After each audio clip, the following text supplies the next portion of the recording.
Hello everyone, I am your Hindi teacher and today we will continue a pending chapter सपनों से के दिन। तो मैं आपको बता रही थी कि लेखक छुट्टियां जब उसे स्कूल में हो जाती थी तो वो अपने ननिहाल मतलब अपने नानी के घर चला जाया था नानी के घर चला जाया करता था। नानी के घर के पास भी एक तालाब था जैसा कि उसकी मंडी में बना हुआ था।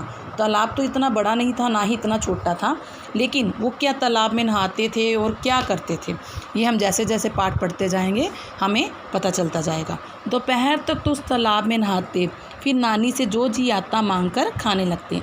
नानी हमारे मोलने के ढंग या कम खाने के कारण बहुत खुश होती, अपने पोतों को हमारी तरह बोलने और खाने पीने को कहती।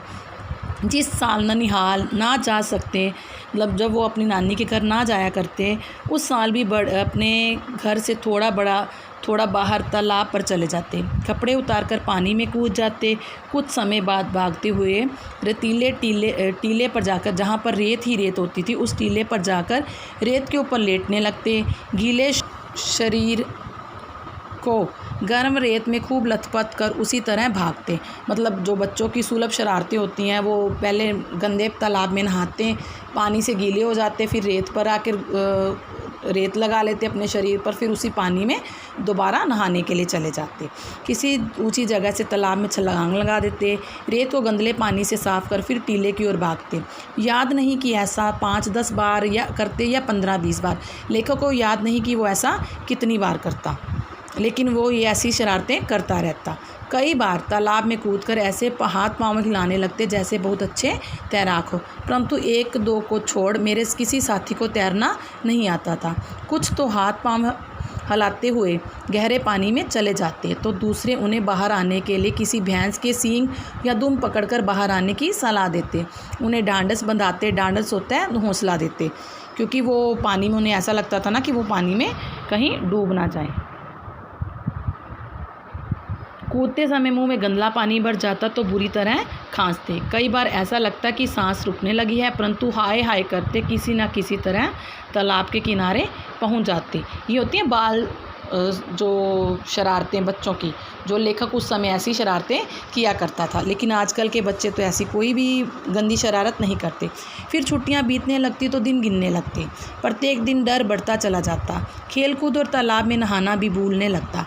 मास्टरों ने जो छुट्टियों में काम करने के लिए दिया होता उसका हिसाब लगाने लगते। जैसे हिसाब के मास्टर जी 200 से कम सवाल कभी ना देते। मन में हिसाब लगाते कि यदि 10 सवाल रोज़ निकालें तो 20 दिन में पूरे हो जाएंगे। धीरे धीरे उनकी छुट्टियां ख़त्म होने लगती, वो छुट्टियों का काम करने की तैयारी में जुट जाते। लेकिन हिसाब लगाते कि अगर 200 सवाल है, 10 रोज़ किए तो आसानी से 20 दिन में पूरे हो जाएंगे। लेकिन क्या वो अपना काम पूरा कर पाते? जब ऐसा सोचना शुरू करते तो छुट्टियों का 1 महीना बाकी हुआ करता। एक एक दिन गिनते 10 दिन खेल कूद में बीत जाते। स्कूल की पिटाई का डर और बढ़ने लगता, मतलब स्कूल जाकर मास्टर हमारी पिटाई करेंगे, ऐसा डर लेखक के मन में बढ़ने लगता। परंतु डर बुलाने के लिए सोचते कि 10 की क्या बात है, सवाल तो 15 भी आसानी से रोज़ निकाले जा सकते हैं। मतलब ये सोच है लेखक की कि कहता है कि काम अगर 10 सवाल है तो 15 भी वो आसानी से कर सकते हैं। जब ऐसा हिसाब लगाने लगते तो छुट्टियां कम होते होते जैसे भागने लगती, दिन बहुत छोटे लगने लगते। ऐसा महसूस होता जैसे सूरज भागकर दोपहरी में ही छिप जाता है, मतलब दोपहर के बाद ही रात हो जाती है, मतलब समय बहुत तेज़ी से बीतने लगता। जैसे जैसे दिन छोटे होने लगते स्कूल का भय बढ़ने लगता। हमारे कितने ही सहपाठी ऐसे भी होते जो छुट्टियों का काम करने की बजाय मास्टरों की पिटाई अधिक सस्ता सौदा समझते। मतलब कुछ बच्चे ऐसे होते जो स्कूल का काम ना करते, वो सोचते कि क्या होगा अगर मास्टर हमारी पिटाई कर देंगे, ऐसी सोच थी उनकी। तो हम जो पिटाई से बहुत डरा करते उन बहादुरों की भांति ही सोचने लगते। ऐसे समय हमारा सबसे बड़ा नेता ओमा हुआ करता था। अब लेखक का एक मित्र था ओमा, जिसके बारे में लेखक बताएगा कि वो कैसा दिखता था। हम सभी उसके चेहरे के बारे में सोचते, हमारे में उस जैसा कौन था। कभी भी उस जैसा दूसरा लड़का नहीं ढूंढ पाते। उसकी बातें, गालियाँ, मार पिटाई का ढंग तो अलग ही था। उसकी शक्ल सूरत भी सबसे अलग थी। हांडी जितना बड़ा सिर, हांडी हो के पतीले जैसा उसका बड़ा सा सिर, ठिगने 4 बलिष्ठ के शरीर पर ऐसा लगता उसका शरीर ठिगना था, मतलब छोटे कद का था, जैसे बिल्ली के बच्चे के माथे पर तरबूज रखा हो। इतने बड़े सिर में नारियल की सी 2 आँखों वाला बंदरिया के बच्चे जैसा चेहरा और अजीब लगता, मतलब वो अपने मित्र के बारे में बताता है कि उसका जो मित्र ओमा था वो सबसे अलग था। लड़ाई वह हाथ पांव नहीं सिर से किया करता था। जब सांड की बाती फुंकारता, सिर झुकाकर किसी के पेट या छाती में मार देता तो उससे दुगने तिगने शरीर वाले लड़के भी पीड़ा से चिल्लाने लगते। मतलब इतना बहादुर था ओमा। हमें डर लगता कि किसी की छाती की पसली ना तोड़ डाले। उसके सिर की टक्कर का नाम हमने रेल बम्बा रखा हुआ था। क्या रखा हुआ था नाम? रेल बम्बा, रेल के डिब्बे। ठीक है, रेल के वो मतलब रेल का वो भाग जहाँ कोयले से चलता है, मतलब रेल के इंजन की भांति बड़ा और भयंकर ही। अब हर जगह लेखक ने अपने दोस्तों का परिचय दिया है कि उसके दोस्त किस प्रकार थे, वो छुट्टियों में क्या करता था। अब आ जाओ स्कूल। वो अपने स्कूल के बारे में बताता है। हमारा स्कूल बहुत छोटा था, केवल छोटे छोटे 9 कमरे थे जो अंग्रेजी के अक्षर एच की भांति बने थे। दाईं ओर पहला कमरा हेडमास्टर श्री मदन मोहन शर्मा जी का था, मतलब प्रिंसिपल का था, जिसके दरवाजे के आगे हमेशा चिट लगी रहती। स्कूल की प्रेयर मतलब प्रार्थना के समय वे बाहर आते। सीधी कतारों में कद के अनुसार खड़े लड़कों को देखकर उनका गोरा चेहरा खिल उठता। मतलब वो अपने बच्चों को देखते कि उनके बच्चे किस प्रकार सीधी लाइनों में खड़े हुए हैं।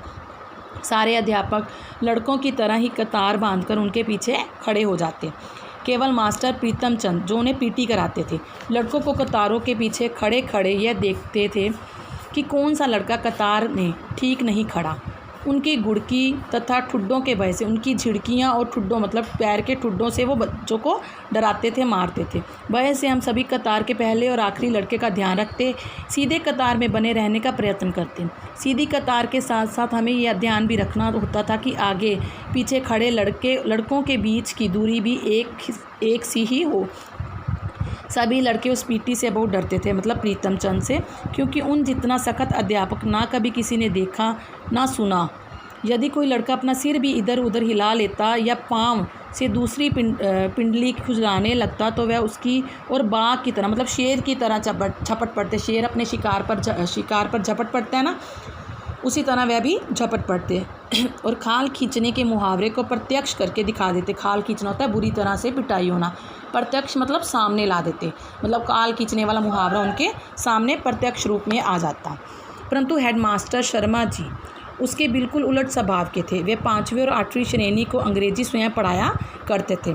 हमारे में से किसी को भी याद ना था कि 5वीं श्रेणी में भी कभी उन्हें किसी गलती के कारण किसी की चमड़ी उधेड़ते देखा। चमड़ी होता है बुरी तरह मारना, वही खाल खींचने वाला और चमड़ी उधेड़ने वाला मुहावरा। मतलब कभी प्रीतम जी थे, जो प्रीतम चंद थे, वो तो लड़कों को बुरी तरह मारते थे, लेकिन जो उनके प्रिंसिपल थे मदन मोहन शर्मा जी, वो उन्हें कभी भी मारते नहीं थे। अधिक से अधिक वे गुस्से में बहुत जल्दी जल्दी आंखें चपकते, लंबे हाथ की उल्टी उंगलियों से एक चपत होती है, एक थप्पड़ मारते, हमारी गाल पर मार देते। तो मेरे जैसे सबसे कमज़ोर शरीर वाले भी सिर झुकाकर मुंह नीचा किए हंस देते। वह चपत तो जैसे हमें भाई बीखे की नमकीन पापड़ी, जो समय भाई था बीखे की नमकीन मतलब वो पापड़ी बेचा करता था, उसकी पापड़ी जैसी ही लगती थी। परंतु तब भी स्कूल हमारे लिए ऐसी जगह ना था जहाँ खुशी से भागे चले जाए। अब लेखक कहता है कि स्कूल हमारे लिए ऐसा भी ना था कि हम खुशी से वहाँ भागते चले जाएं। पहली कच्ची श्रेणी से लेकर 4थी श्रेणी तक अब भी हम देखते हैं कि जो छोटे बच्चे होते हैं वो जब स्कूल जाते हैं तो रोना शुरू कर देते हैं, मतलब रोते चिल्लाते हुए जाया करते हैं। परंतु जो बच्चे बड़े हो जाते हैं, उन्हें समझ आ जाती है, उन्हें जो शिक्षा की अहमियत पता चल जाती है, तो वो अपने आप ही अपनी खुशी से स्कूल चले आते हैं। परंतु कभी कभी ऐसी सभी स्थितियों के रहते स्कूल अच्छा भी लगने लगता। अब लेखक बताता है कि उसे स्कूल किन परिस्थितियों में अच्छा लगता था। जब स्काउटिंग का अभ्यास करवाते समय पीटी साहब नीली पीली झंडियाँ हाथों में पकड़ाकर 1 2 3 कहते हैं। झंडियाँ ऊपर नीचे दाएं बाएं करवाते, जो हवा में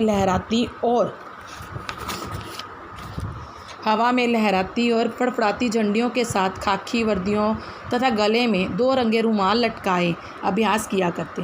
हम कोई गलती ना करते तो वह अपनी चमकीली आंखें हल्के से झपकाते, कहते शाबाश, वेल बिगिन अगेन, 1 2 3 3 2 1। उनकी एक शाबाश ऐसे लगती जैसे हमने किसी फ़ौज के सभी तमगे, मतलब सभी मेडल, तमगे होता है मेडल, जीत लिए हों। कभी यही एक शाबाश सभी मास्टरों की ओर से हमारी सभी कापियों पर साल भर की लिखी गुड्डों, मतलब गुड जो आपको मिलती है ना अब भी नोटबुक पर, वो गुड्डों का बहुवचन हो गया, से अधिक मूल्यवान लगती। मतलब जो अध्यापक गुड देते थे, लेकिन जो पीटी मास्टर की शाबाश थी वो सभी से ज़्यादा मूल्यवान लगती थी। कभी ऐसा भी लगता कि कई साल की सख्त मेहनत से प्राप्त की पढ़ाई से भी पीटी साहब के डिसिप्लिन में रहकर प्राप्त की गुडविल बहुत बड़ी है। परंतु यह एहसास रहता कि जैसे गुरुद्वारे का भाई जी कथा करते समय बताया करता है कि सतगुरु मतलब परमात्मा के भय से ही प्रेम जागता है, ऐसे ही पीटी साहब के प्रति हमारी प्रेम की भावना जाग रही है।